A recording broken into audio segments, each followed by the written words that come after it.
Is it fine? So just to cover the things in the video, that is I'm just going through once again in short. Like here at this moment we are like introducing the transfer function matrix, so that's why we need to revise the concept of transfer function, so because otherwise the distinctions will not be apparent to us. So as I hope that is all of you are familiarized with transfer function, so it is a, that's why that is when I wrote here earlier it's a capital G to denote it's a matrix, and now it's a transfer function but scalar. So that is in short or in symbol you will write SISO TF, that means a single input single output transfer function, and that is the reason why I denoted it by a small g. Okay, although that is when we will deal with only one class of transfer function, that means if you deal with only SISO, whether you are using small letter or capital letter, that doesn't make any change. But when you are using both of them together, that is some of them would be SISO, some of them would be MIMO, then if you that is like they reserve the small notation for SISO and capital notation for MIMO, that will be helpful for you. Okay, so keeping that in mind, that is I use the capital notation to denote a transfer function matrix, while a small notation for a scalar transfer function or SISO transfer function. Now, like this is the usual representation, an nth degree nth degree denominator polynomial and an nth degree numerator polynomial, right? All these coefficients. After that is I wanted to just revise the concept of the terminologies real, rational, proper, all these things. So real means all these coefficients starting from a-1, n-2 up to a1, a0 and bn, bm-1 till b1, b0, all of them are real numbers and constant. Okay, not only real numbers, they have to be constant. Okay, that is called real. Rational means it can be expressed as a ratio of two polynomials. So usually that is you say that is it can be represented in this fashion, that is PS, suppose this is one polynomial which in this case represents the numerator polynomial, and QS it represents the denominator polynomial. Then if it can be represented in that fashion, it would be called a rational. Immediately the question will then come, that is what is then an irrational transfer function, or rather we should not say irrational transfer function, rather an irrational function.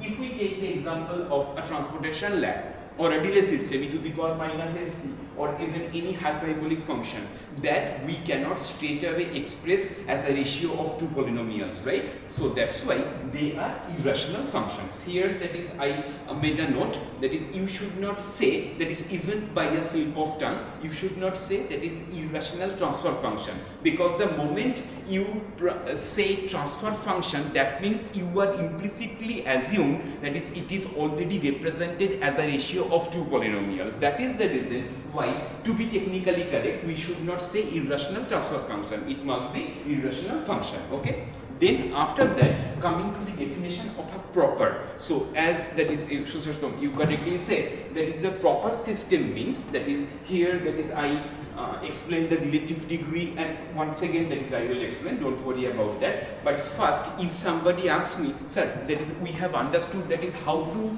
check whether it is strictly proper, bi-proper or improper, but precisely what is the definition of a proper transfer function, right? In that case you must say, suppose G is the transfer function, whether it is SISO or MIMO, we'll have to put G infinity. That means that is if you apply the limit, that is limit omega tends to infinity, G of infinity, it has to be a real number, okay, and it has to be a real number, then that is mathematically, if I write limit omega tends to infinity, G of infinity. No, you should write the G of j omega, right? Because omega tends to infinity. Here that is, yes, exactly, I am explaining.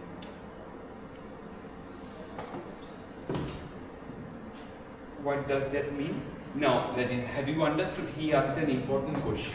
That is, what is the difference between writing this, that is G of j infinity versus G of infinity? Usually, we write G of s. Fine. Here, s means sigma plus j omega. For this analysis purpose, we are doing all, like we are working with sinusoidal transfer functions, right? So that's why that is we are putting this sigma equals to 0. That's why we work with G J omega. And from that concept you mentioned, that is I should have written that is G J infinity when omega equals to infinity. Instead I wrote this one. Now what is the difference? It's an important question. Anybody? Any idea? As you don't know if in the like in infinity if it is real or it's imaginary. So we are not writing the J part. Exactly, but here when we mention that it's a proper transfer function, that means that value must be real and it should exist. That is due to the nomenclature, but auditory you are 100% correct. That is, if I don't have the knowledge that what will be the situation for G infinity, like when you are G infinity, suppose if I put an asking mark and I am not sure that is whether at all it exists or not. It can be a complex quantity, it can be a real quantity. Then of course we should write this one. But proper transfer function means at infinity point it must be a real value. So that's why if we deal with proper transfer function, then safely you can write the notation G infinity. In fact, this limit omega tends to infinity, that is also then redundant. Could you follow the sequence with which I am explaining? Initially, I mentioned limit omega tends to infinity. Why? Because I don't know whether that is I could write it here or not. Then that is if it exists, then you might have thought that is if we have an integrator system, say for example 1 by s to the power n, then what will happen? That is for any kind of whether it is biproper or strictly proper, never we face any problem in putting omega tends to infinity, right? That is as long as the degree of the denominator polynomial is equal to the numerator polynomial or more, you divide both of them by the maximum power of n, right? You divide both of them by s to the power n and then you put the limit s tends to infinity, then we don't have any problem. When it would become a problem, that is when G infinity may not exist if the relative degree is negative. That means suppose that is you have a square plus b1s plus b0 divided by simply s plus p. Now what will happen? If you put s tends to infinity, it will go to infinity. So that's why for an improper transfer function, you cannot use G of infinity. And then the limit also like doesn't exist. Okay. So the moment you impose that condition proper, that means we are assuming or we are dealing with that class of transfer function whose infinity value exists. Okay, so that's why we could safely write G of infinity. Even that limit omega tends to infinity, that is also redundant because we know it will exist. Are you getting my point? That is, when do we need to use the limit? When we are not sure about, that is what will happen at infinity. Now that is the infinity value, it exists. So straight away we can write G of infinity and it will then be same as limit omega tends to infinity equals to G of infinity because it exists and it's a real number. Okay. Now the proper transfer function means that whether you like limit, when you are defining, then you must use this term limit omega tends to infinity G of infinity belongs to R means it exists and it's a real number. Okay, that is the meaning of proper. Now if your G infinity equals to 0, then it is strictly proper. In short, I am writing SP. Okay, and if G infinity, if it is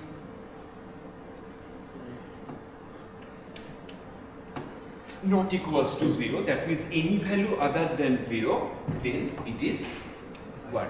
Biproper.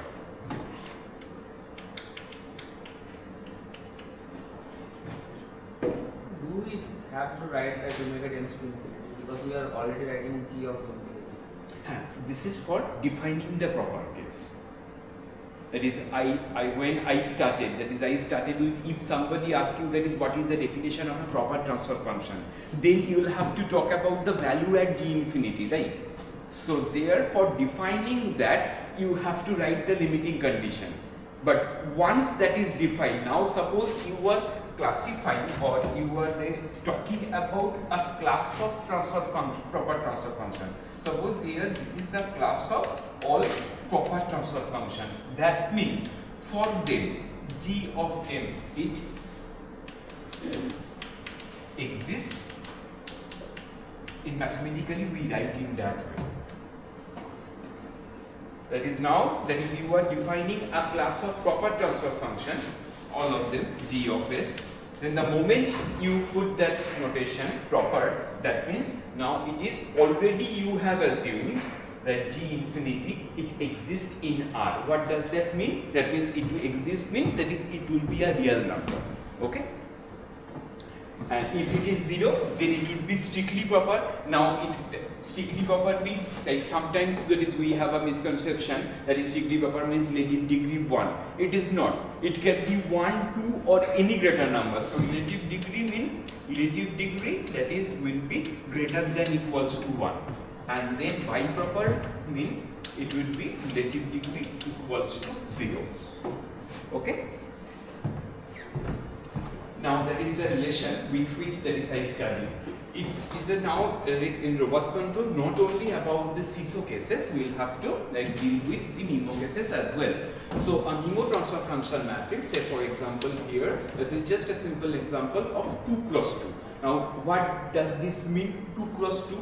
That means it is a 2 input 2 output system, right? So that is if you wish to represent it by a block diagram, then it is G of S. You have 2 input, U1, U2, and then you have 2 output, Y1, Y2. Okay? And then in the frequency domain representation, there also that is you can easily write.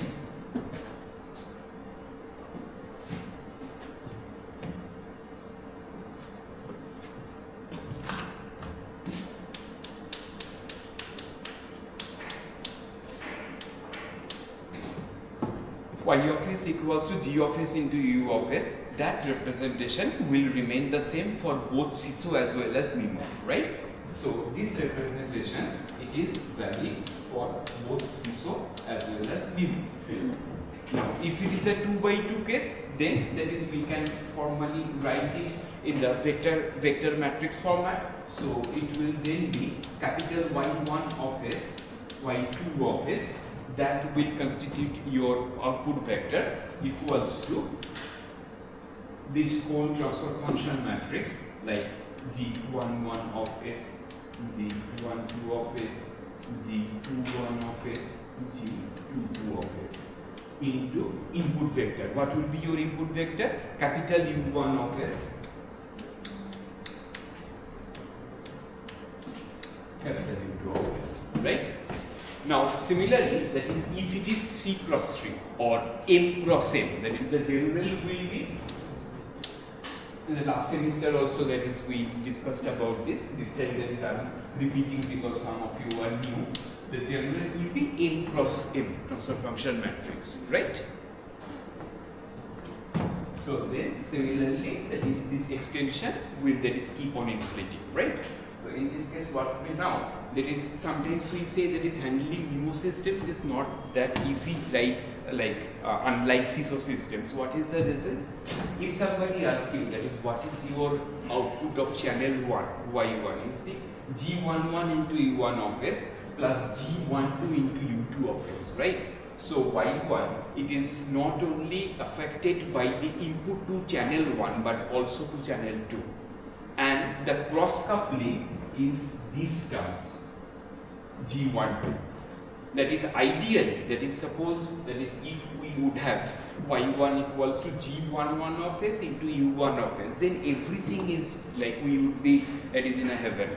But now the problem is that as if the G12 is not equals to 0, then what will happen, that is the output of channel 1 that is not only affected by the input 1, that is also affected by input 2, because this element, this cross, that is called decoupling.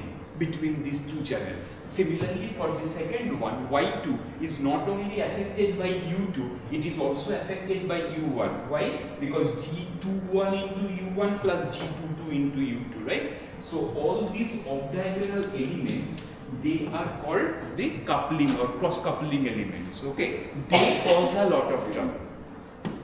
Say for example, when we design, suppose you have to design a controller for a robotic manipulator arm, right?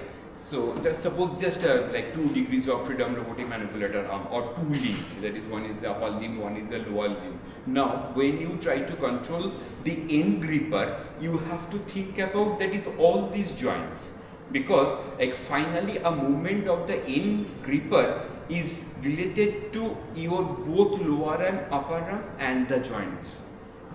So if you that is have a linearized model of a manipulator arm or any other system, you will find that is this input-output relationship, it is affected by many other terms, not only that you have a 1:1 relationship.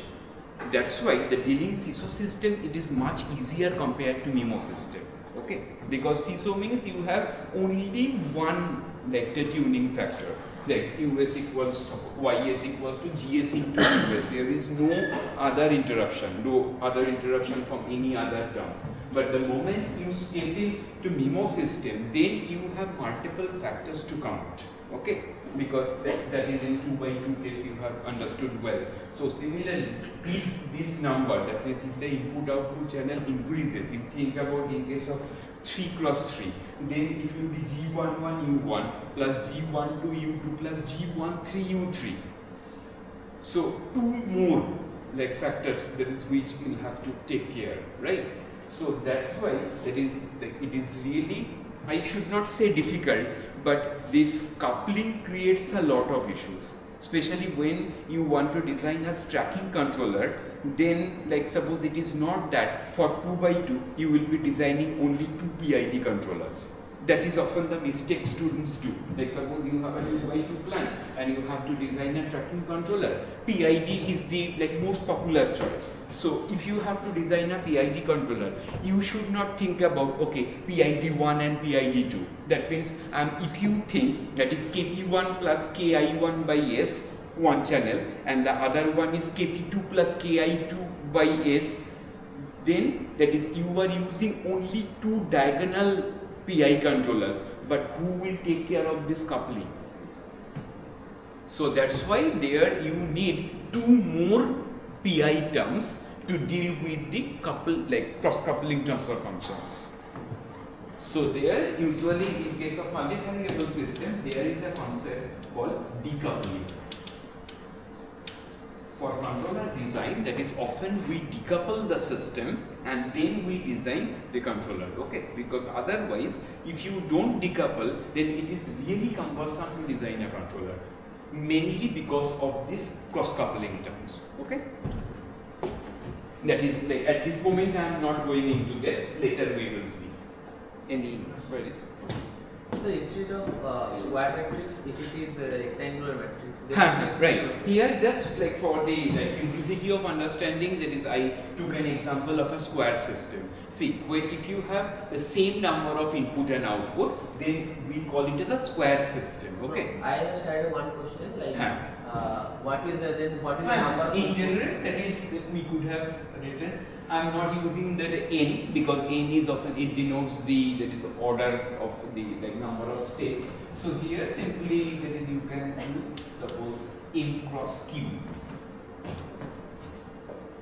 or even that is like q cross p. In different type of books they use different kinds of notations. Okay, that is I think that Sorithro wanted to ask that is it always that we have a square system? No, of course not. That is, here we can like number of rows and column, it can be easily different. It can be a like rectangular matrix, it can be a fat matrix. That means it is number of input and output channels. Okay. Then m is the output or m is the input? Like which one is the output number and which one is the input number? Right. Like sometimes that also causes a lot of confusion to us, right? How would you find that? Let me draw a simple diagram, then it will be clear.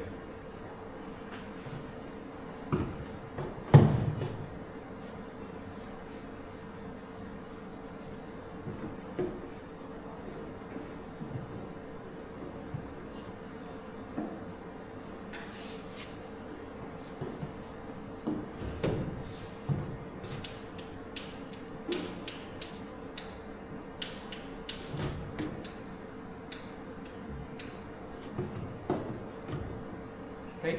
Suppose that is if I now write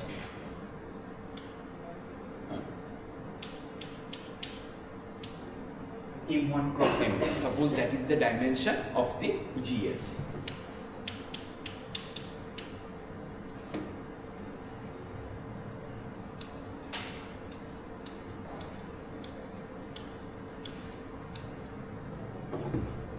Right?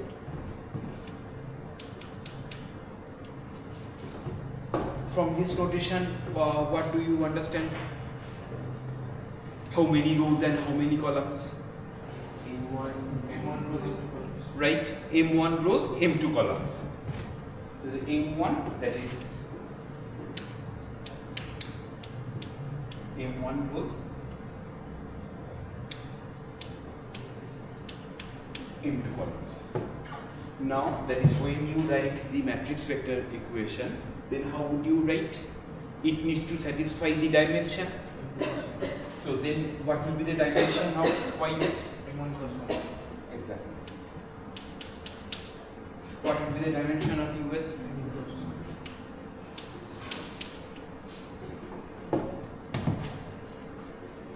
Is it now fine? Here, that is sometimes I also make a mistake. Why? Because that is exactly the same thing what Paritro said.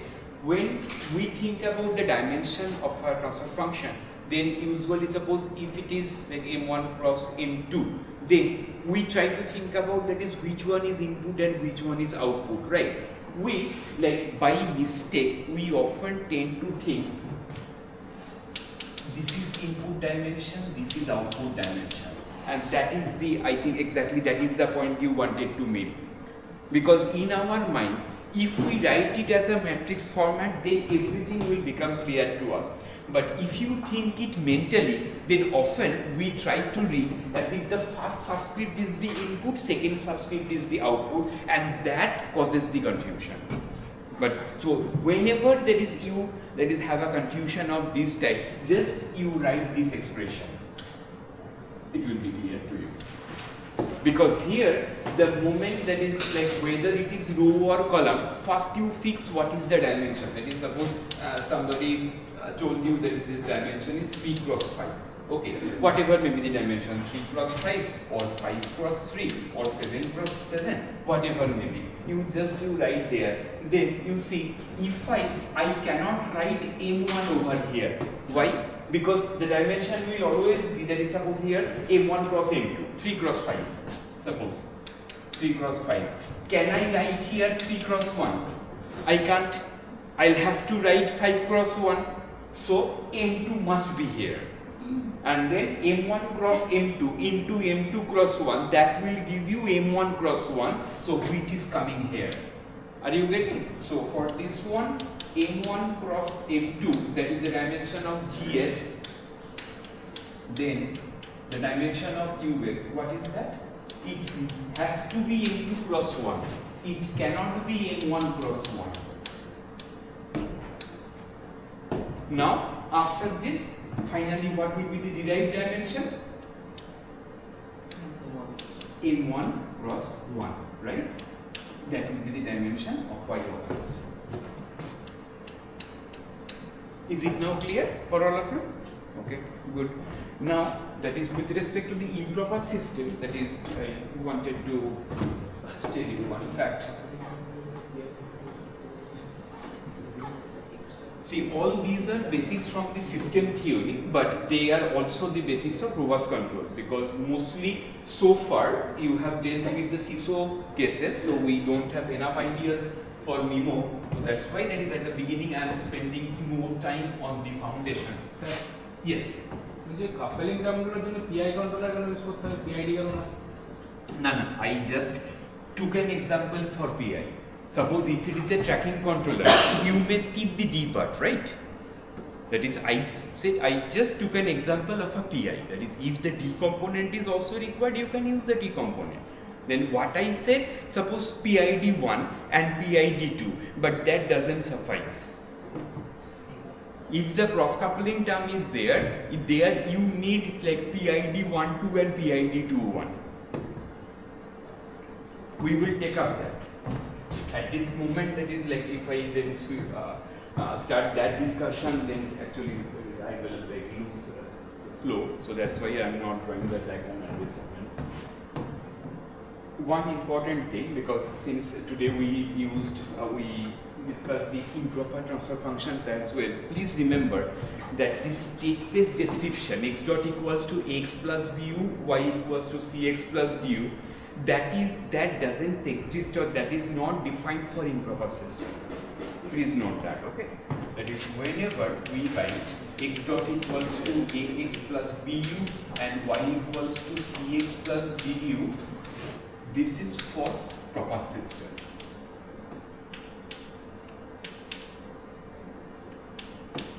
Okay, that means it is n is greater than equals to m. If it is improper, that means if the degree of the numerator polynomial is greater than the denominator polynomial, we cannot use this kind of state space object. Okay.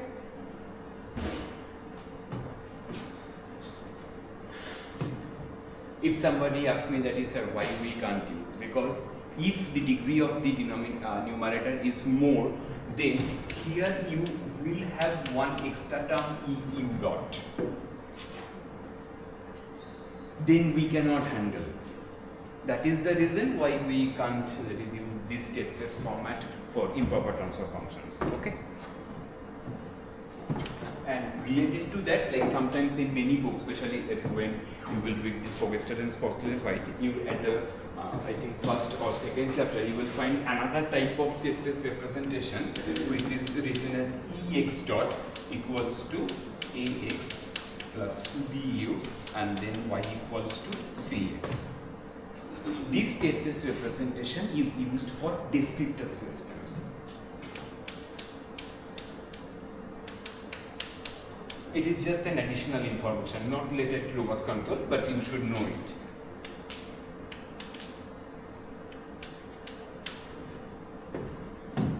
Of course, the question will come, that is, what is a descriptor system, right? Suppose you have a differential equation x1 dot equals to f of x1 comma x2 comma x3. Then you have x2 dot equals to f2 of x1 comma x2 comma x3. But the relationship for x3 is not a differential equation relation. That is an algebraic relation. So the third one, x3 dot equals to 0 equals to an algebraic relation.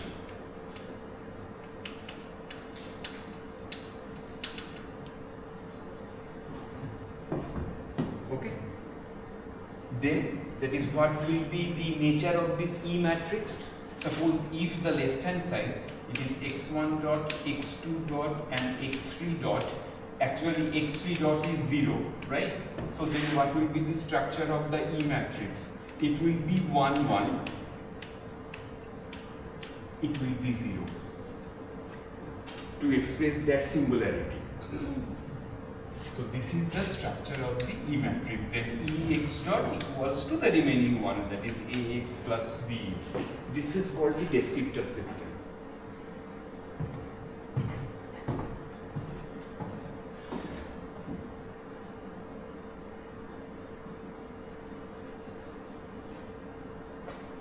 So in descriptor system, one state is redundant. Not only one, there can be multiple. Redundant in the sense that is that particular variable doesn't have any rate of change. That is decided by some other conditions. Say for example, that is if you learn microgrid or even the systems having BJT, a transistor kind of thing, some algebraic relation will also be there. That will be governed by current dependent voltage source or voltage dependent voltage source. Those things will have a specific condition, a static condition, not a dynamic condition. So when you have a set of differential equation in addition to some algebraic equation, together if you have to express that whole system, then you need to have this kind of format, which is called descriptor system. Okay.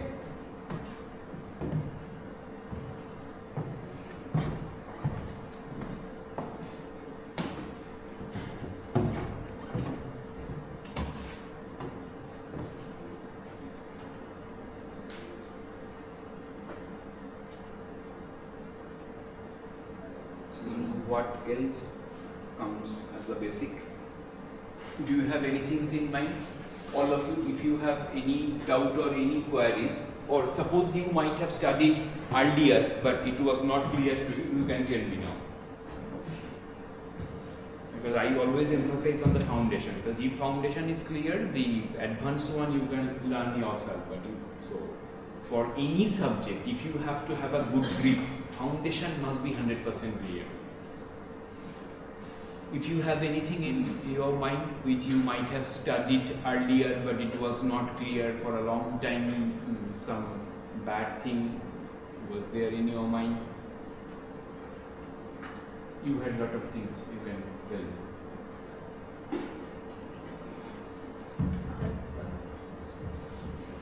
Purushottam, anything? Kanika? So what about like how to transfer the a MIMO system, like transfer matrix into state space model? Is that necessary for us like to study this course? At this moment, that is not necessary. Okay, because there is also the Gilbert realization and other, like those processes are there. That is like given a transfer function matrix, how would you find the state-based representation? Yes, that is in short I can say that is suppose you have a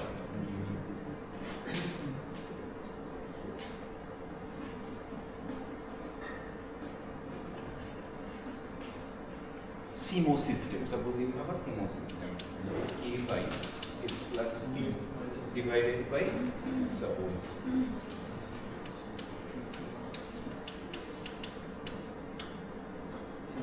two output and one input, right? So that's what I say. It will be MISO or CMO. CMO, right?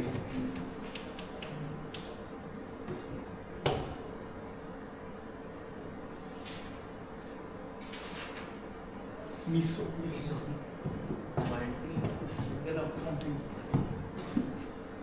Output would be single. That is the transfer function matrix, right? But 2 cross 1, then that means 1 cross 1 at the input side. Then this is single input multi output. Oh, right.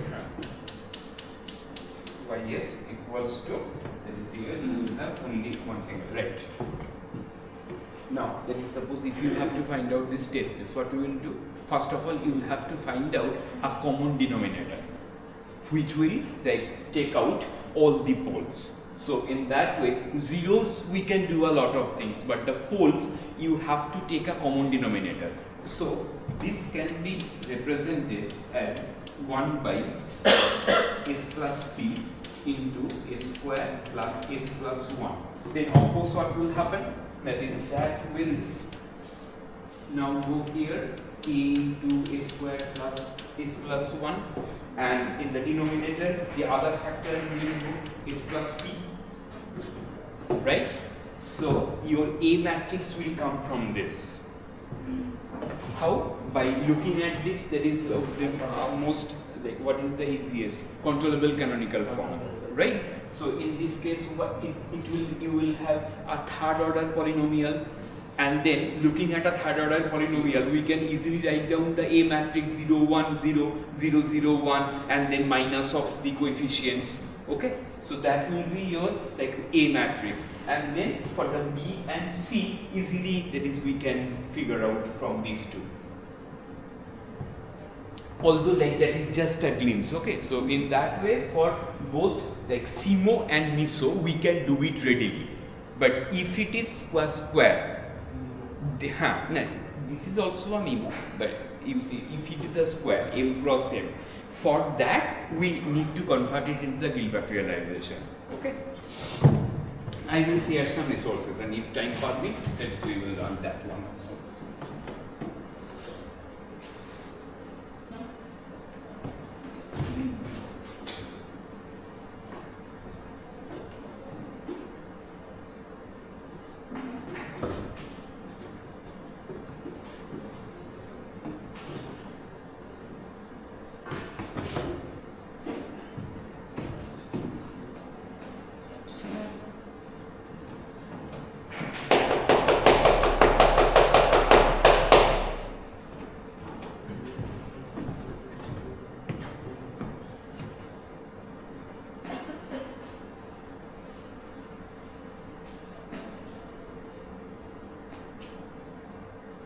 I'm thinking now that is whether to start uncertainty or first should I explain internal stability.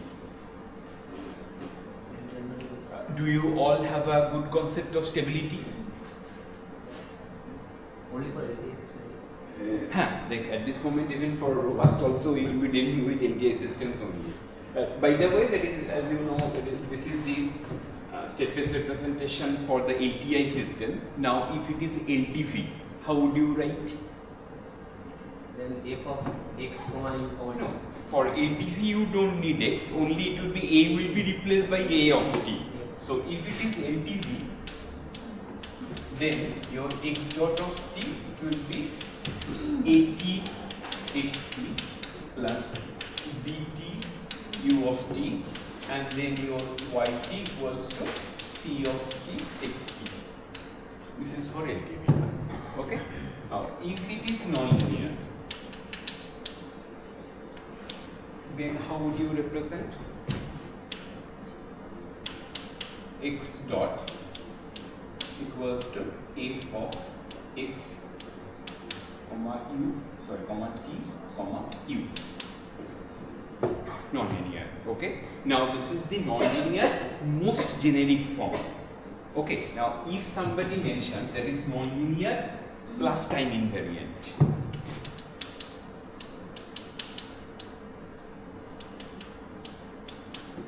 then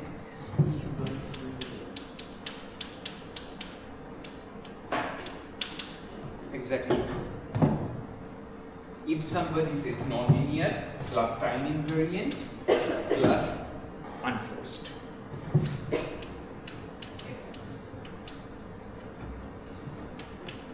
x dot equals to f of x.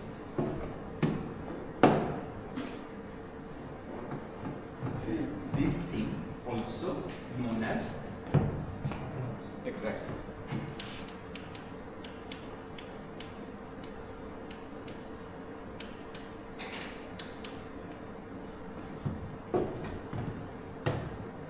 Sometimes you will have doubt, like because different books will have their different writing style, and sometimes we will be getting the definition of autonomous systems. That is, we have a common confusion.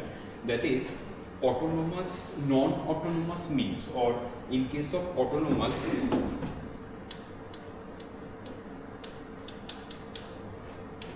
do we need both these together or one of them? That is often that is doubt which we have. For defining an autonomous system, do you need both of them together or one of them will be fine? First you think about that what is an autonomous system. Without any exogenous signal. Without any exogenous signal. Without input is equal to 0 for autonomous system. Like first you think about that what is an autonomous system.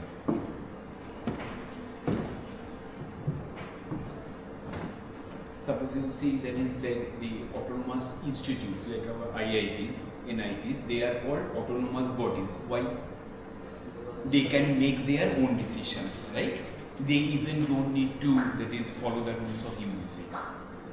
These days, although that is gradually, that is AICT and other rules are also there, like gradually the government is trying to like bind the IITs within the jurisdiction of AICT, but earlier IITs were completely autonomous. They could have done anything they wish. In that sense, what is the meaning of autonomous? That is whatever that is I wish, I can do it. In that sense, what do you mean by an autonomous system? It would be completely governed by its dynamics. That means the differential equation. Okay. So it should not be dependent upon any independent time variable, and at the same time, suppose you have made t equals to 0. Most of the cases, like the books you write that autonomous means it is time invariant. But autonomous doesn't only mean to be time invariant. At the same time, suppose if there is a forcing function, then what will happen? The system will be following that forcing function. It will be forced to. So that's why autonomous means both of them should be satisfied together. Are you getting my point?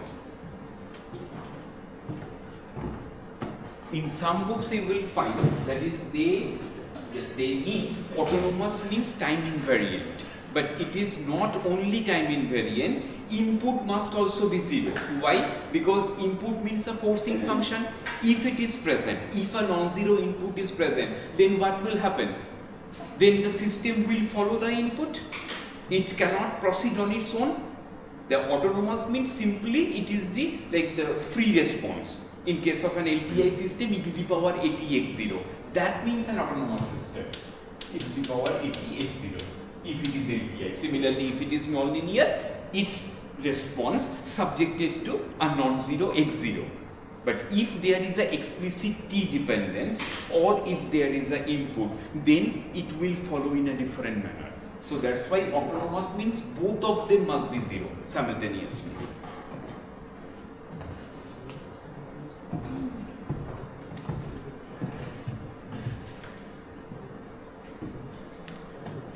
You think about the concept, whatever we have learned. If you have any doubt, please feel free to ask. How come 0 or they do not depend on this? Means t equals to 0 or it doesn't Sorry, depend on that is t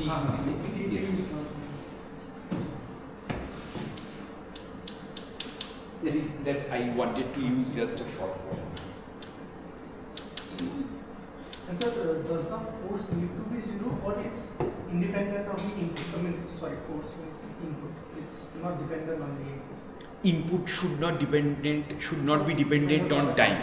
That is also an important point. That is either this or if u is a constant, that is also fine. That is also fine. Thank you, everyone. Now immediately, that is there you can have a doubt. That is, sir, if you allow a constant input to be fine, then in the autonomous definition, why can't we allow the other input? And other input means, of course, it will have its own dynamics. Suppose, like if it is a ramp, parabolic, or any kind of input, that in any kind of input means it will be a time dependent function. So then indirectly time will come into the picture. That's why it must be unforced. Either it is unforced or the input can be constant. Then here also, that is, we have one last query. If it is a constant input, then also that is it will be that equilibrium point is no longer the 0 point, it will be some other point, but as long as it is constant, we can always go for a linear coordinate transformation. Once again, if it is a constant input, then what will happen? The equilibrium point is no longer the origin.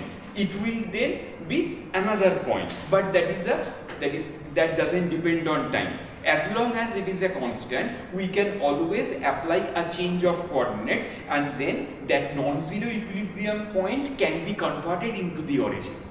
That is the reason, that is why constant input is also allowed. Okay?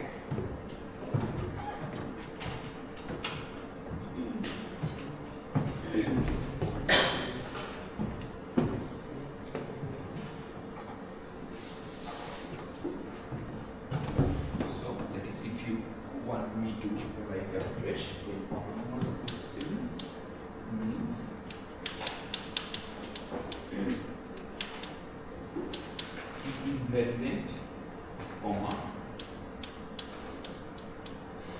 unforced, or equals to constant is the final version.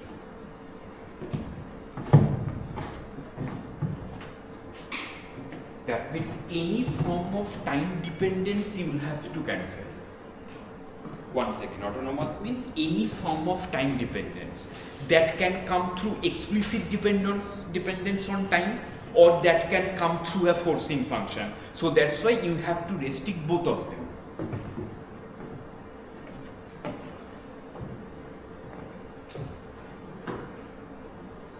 Say for example, that is if I write x dot equals to minus ax plus sine t plus an input term.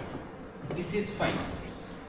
Linear time invariant, because this a, that is a constant coefficient, but sine t, explicit dependence upon t. Suppose this is not there, u is there, u is not in our control. That's why.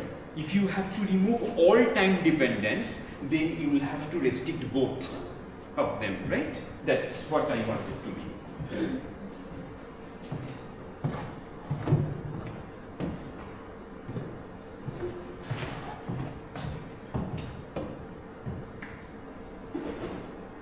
Then, that is need for robust control, right?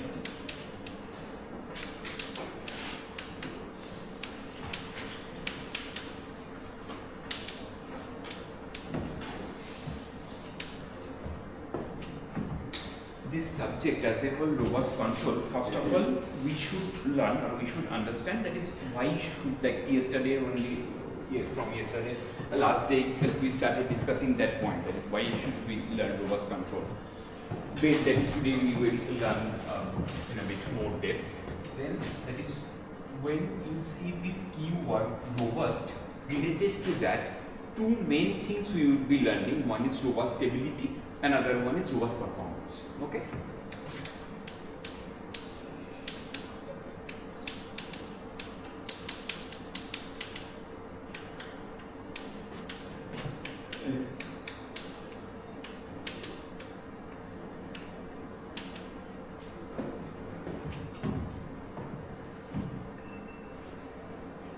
Right.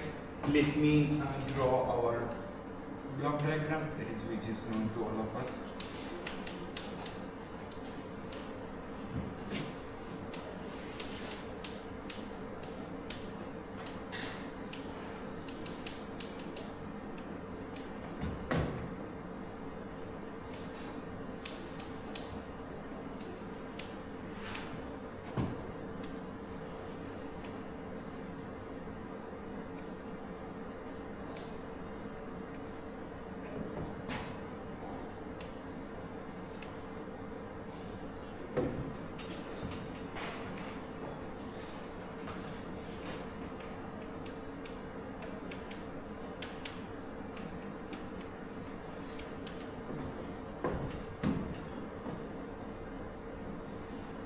This is R means reference, E means error signal, U means control input or actuating signal.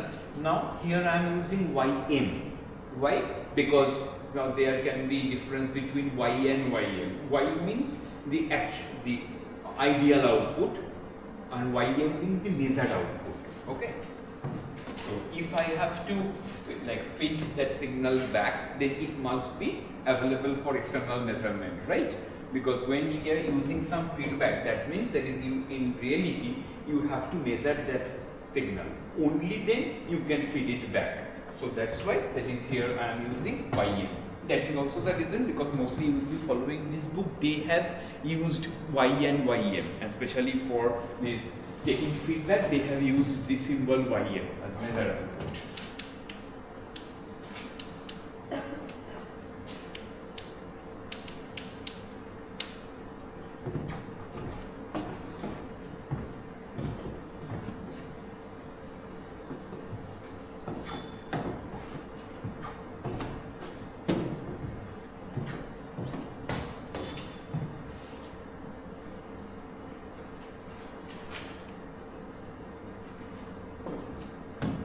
Earlier what happened, that is last day we already started this, we discussed a little bit about that. That is if GS is ideal. Ideal means all the coefficients, they are, that is, like we are assuming that is all of them are perfectly 100% accurate.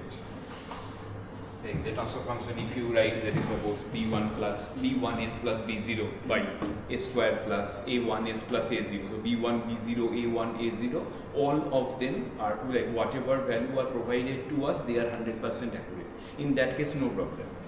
But in practical, in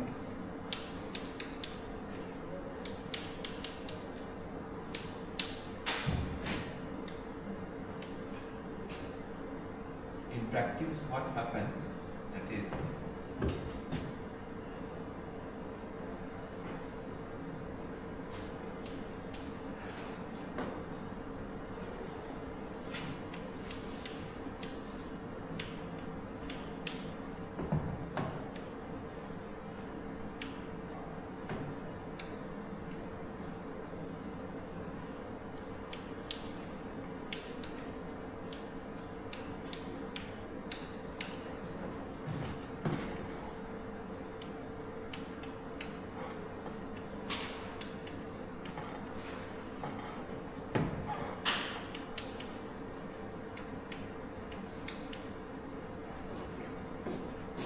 GM means the model of the system, okay, and GS,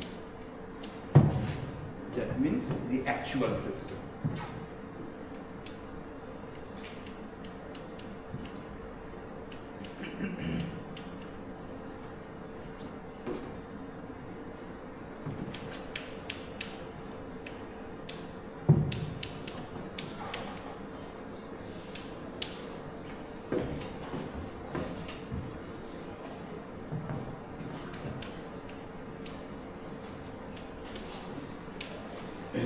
Ideal case means GS minus GM of S, that is 0. There is no difference, okay? That is called the ideal case, which we have studied so far. Now, non-ideal case.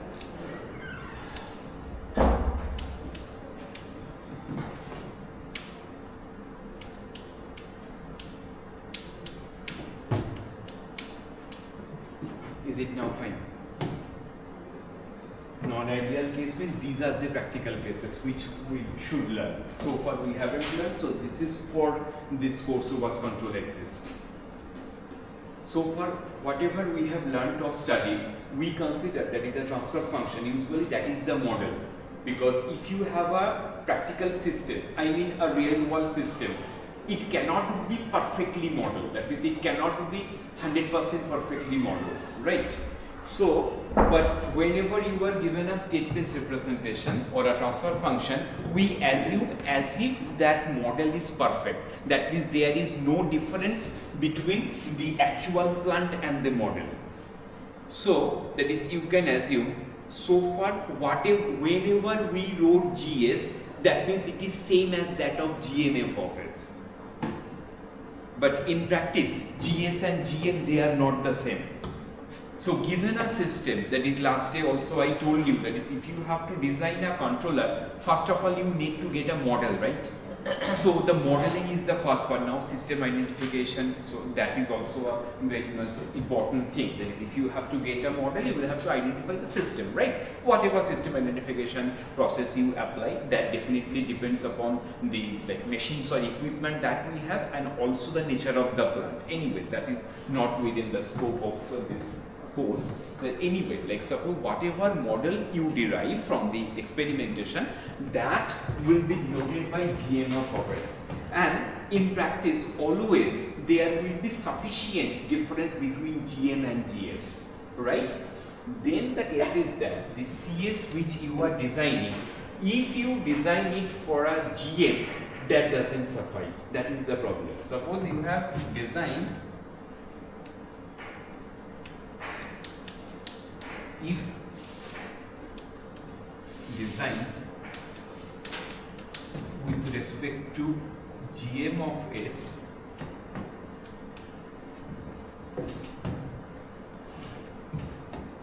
then what will happen?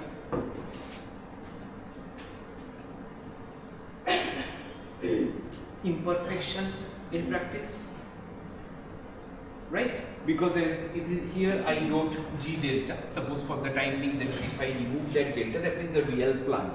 So you have if designed like CS, if designed with respect to GMS, then you are applying that CS on the real plant. Then what will happen?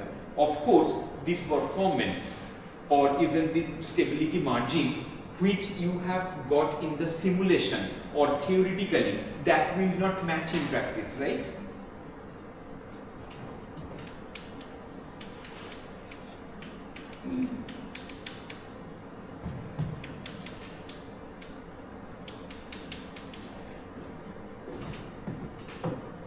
I hope all of you will agree with that. So then what is the way out? Immediately that is you can say that is okay sir, if the problem is that we are designing the controller with respect to GM of S, why can't we design the controller with respect to the GS? Yes, I also agree that that is the ideal solution, but the problem is we cannot identify the real plant. So cannot we can use the feedback controller so that we don't need to use the C of S. Of course, we will be using the feedback controller, but that too has a capacity and that too has a limitation, right? What you wanted to mean, that is, suppose a practical system, it has some non-linearities or it has some dynamics which is unmodeled, or which, suppose we know that there are some components whose precise mathematical model is not with us, then what will happen? The model, if it significantly differs from the original actual system and you are using the controller with respect to that model, then even if you use feedback, it can rectify the system to some extent. But if that gap, I mean if the difference between GS and GM is quite large, then the feedback connection cannot guarantee all. That is the problem. What you said, that is this negative feedback, that is how long it can save us. That is the thing you wanted to know. It can save this feedback interconnection, that can save us. That is, even without using robust control, only using that feedback, it can save us if there is a parametric uncertainty and suppose the range of variation is around 1%, 2%, and in presence of some small disturbances. Those kind of thing, the negative feedback can guarantee. But suppose if the disturbance is a large variation, and then there are other kind of uncertainties. So far we haven't yet studied different uncertainties, only that is parametric we have learned, but there are other type of uncertainties as well which are more crucial. Say for example, that is last day I drew one Bode plot where you have a very the Bode plot, it has a lot of like peaks and troughs, but which is not properly identified, right? Then that is, how would you model that system? So what I wanted to mean, that is, if the difference between the model and the actual plan is quite large, then only a mere negative feedback cannot handle the situation. Even in the presence of a controller, you see here we have two savior. One is already the controller is there, which in this case we are calling it as a nominal controller. Nominal controller means that you have designed only with respect to GM of S. That is called the nominal controller. Okay, and robust means when you are considering the uncertainty also. Once again, nominal controller means the CS which you have designed only on the basis of GM. And robust controller means where you are considering the uncertainties as well. Now, what I was talking about, we have already two saviors. One is the nominal controller and another already we are using a negative feedback. Okay, so how much it can tackle? First of all, parametric uncertainties.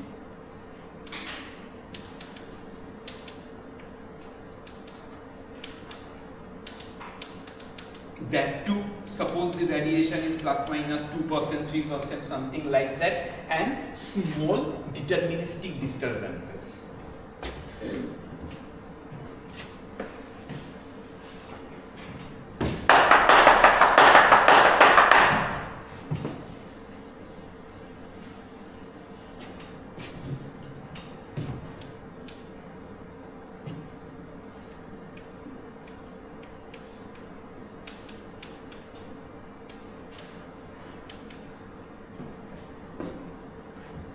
Disturbances means mostly they are deterministic. Okay.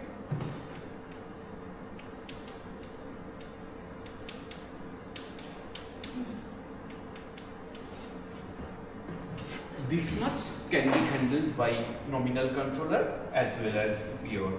Controller means already you are using a feedback interconnection, otherwise there is no point of using a controller, right? Now you see, that is the reasons for imperfection. One, you have already understood, that is there can be uncertainties. Now that is, uncertainty can be of different types. Parametric is the easiest one, but there are the unstructured uncertainties, high frequency unmodeled dynamics, a lot of other things are there. We will discuss one by one. Then the disturbances can also be a very large kind of disturbances, right? There can be noises as well. These are all, and also on top of that, like suppose in another difficulty is that in most of the practical system, they are nonlinear in nature, right? Then if you have a nonlinear system, how do you operate? That is, we try to find a stable operating point, we linearize the system with respect to that operating point, and then we design a controller corresponding to that operating point, right?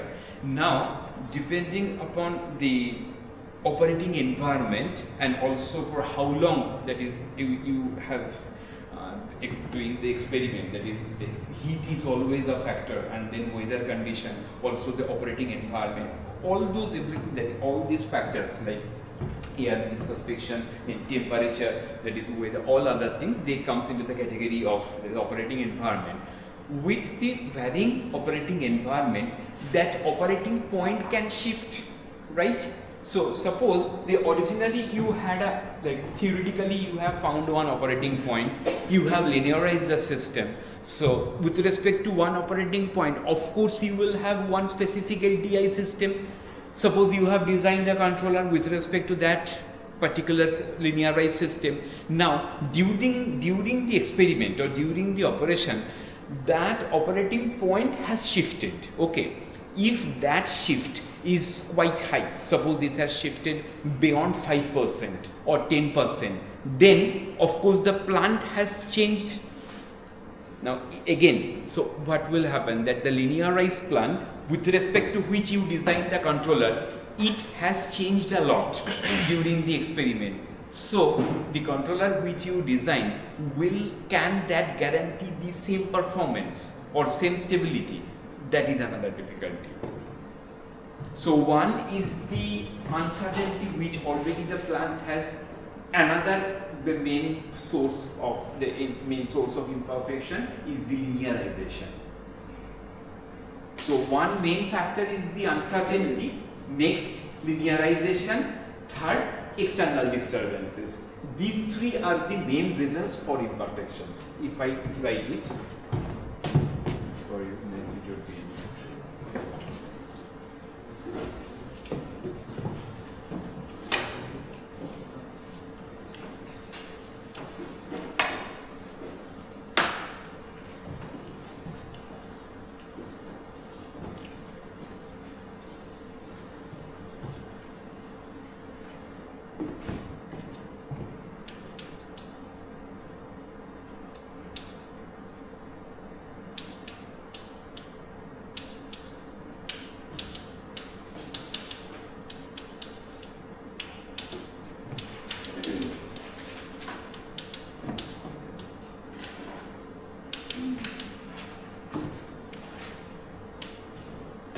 What are the reasons? First of all, uncertainties.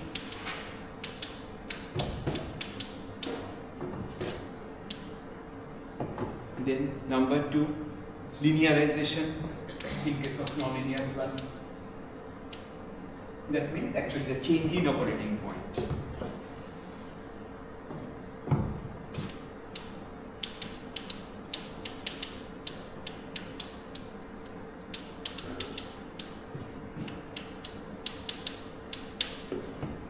Shift in operating point. Number three, disturbances, the effect of disturbances and noises.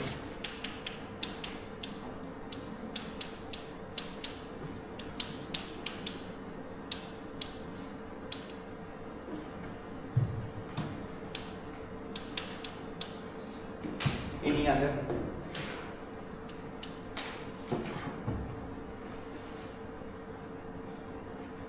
Under the first point, uncertainty, there all type of problems will come into the picture regarding the differences between GM and G. Okay, that means uncertainty means that is there, that is we are talking about, that is how much the model is different from the actual plant, or the otherwise, that is how much the actual plant is different from the model. So uncertainties.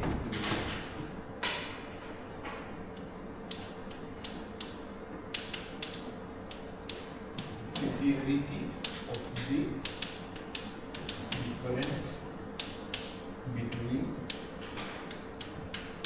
GM and GS.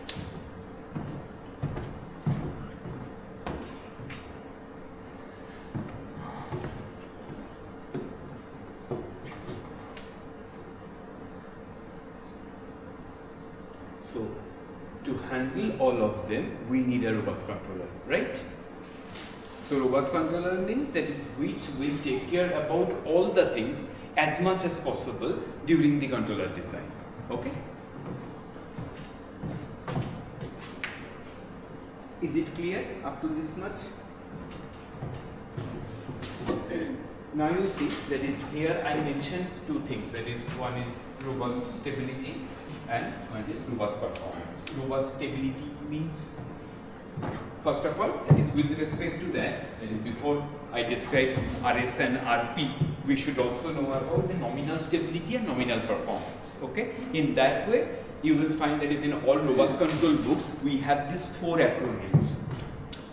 Nominal stability, NS, then nominal performance, NP, robust stability, RS and RP. Nominal stability means the stability of the model or the stability of the ideal plant. Okay? So,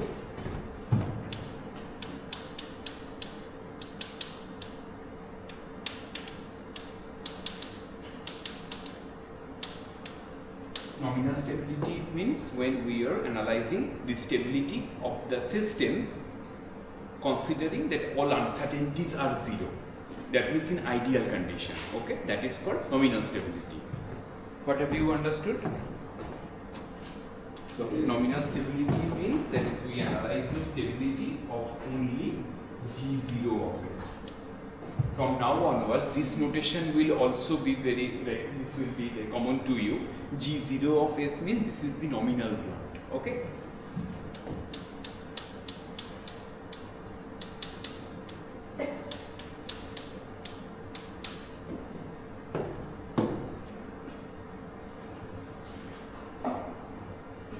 And then this nominal plant is the model GM of S that will be treated as G0.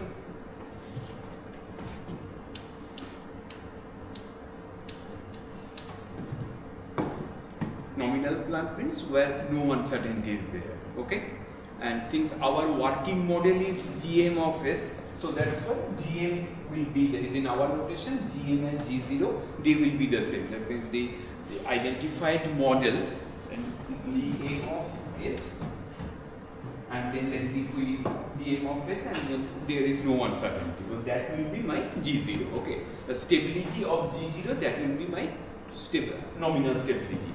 Performance means when you are talking about that any time domain performance or frequency domain performance of this G0, then it would be called the nominal performance. Suppose you were talking about the tracking. So if you design a controller that is which is giving you 100% perfect tracking for G0, then that is called the nominal performance. Now you cannot guarantee that performance in practice. Why? Because the moment you apply that controller to the real plant, then it is not only G0. There will be some uncertainty, right? So,